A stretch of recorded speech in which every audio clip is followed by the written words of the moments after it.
waxaanu ka keennay laascaanood maanta taadna tirahdeen way idiin hiloobeen nabadaasay idinla jecel yihiin way noo dhiibeen wax walba dhulkaan dhigaynaa bay yidhaahdaan sidaad noo tirahdeen idinka iyo iyagaba waxaan ilaahay uga baryaynaa inaynu nabadda aan makansanno oon qaadanno xagga Soomaaliland nabaddu waa ka diyaar hadday madaxweynaha tahay iyo hadday dowladda tahay iyo hadday maxkamadaadka tahayba waa ka diyaar oo waa la qaatay kalsoonina waanu idin siinay waanu idinla shaqaynaynaa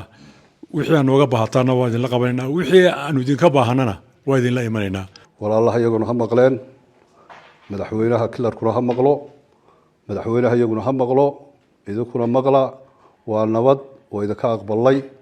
sidaa aynu ku ballanayna waa u soo agaasimaysaan haddii ilaahay ka dhigo waxaynu badbaadinaynaa waa dhiig islaan waa wiil Soomaaliyeed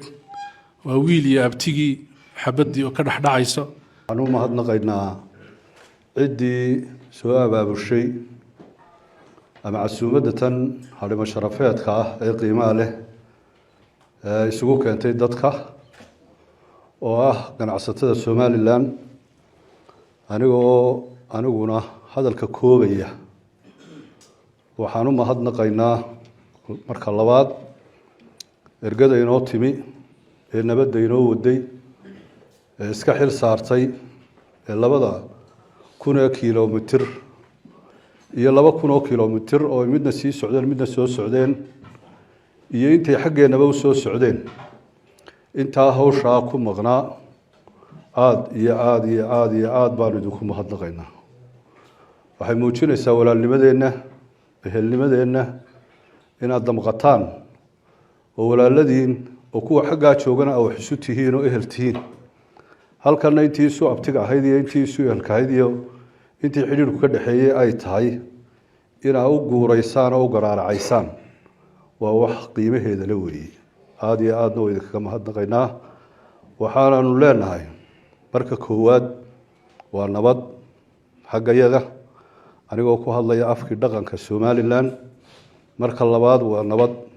marka saddexaadna waa nabad waxaan ogeysiinaynaa adduunyada ama caalamkaba geeska Afrika ciddii khusaysa ee danaysa howlaha kan Mustafa madaxweynaha kilarka shanaad iyo dowladdiisa oo isaguna si gaar ah isaga xil saaray inaanu nabad doonayno oo aanu nabad doonayno nabadaas qiimaheedu aad iyo aad buu noogu weyn yahay intiina ka shaqaynaysana waa abaalkeeda xagga ilaahayna waa ka leedii xagga iyagana ilowshiyo kama jiraan waxaan markaa leeyahay waxa weeye walaalaha iyaguna ha maqleen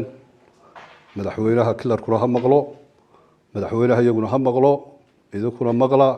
waa nabad oo idinka aqbalay sidaa aynu ku ballanayna waa u soo agaasimaysaan haddii ilaahay ka dhigo